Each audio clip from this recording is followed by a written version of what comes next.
nani oyo alingi kobokola mbisi monene boye na mokili azongisa ye na mai po ete ebale eza lolenge na ye mbisi wana ya munene wana boluka diske wana numero 4 ezali awa biro nyonso ya Martin Fayulu bayebi ngai biro nyonso ya Jean-Pierre Mbemba bayebi ngai balandela nzembo oyo numero 4 bato ebele bazwi nzembo oyo balandela ngo bien balandela nzembo bon mpona ngai eza pasi mingi na peuple congolais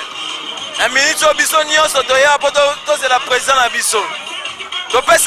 topesaki mbongo mpona feme balobi feme moye te toyeba terrain ya bale ekoma su droit ya terrain ya bale ndenge nini mbongo topesaki wana eske basongisi mpe balie yango mpona terrain oyo eza terrain ya bale mpona mutu nyonso balobi tosala mitingi ya te me ekomolekela ngai ekomi pasi oyo eza martir te ezali terrain ya bale na balabala na njile oyo babengaka yango quartier Sainte-Thérèse ntango sikoyo bakomi oloba tosala mitingi ya te ndenge nini totiki kamanyola totiki feme tokimi na biso awa na ntango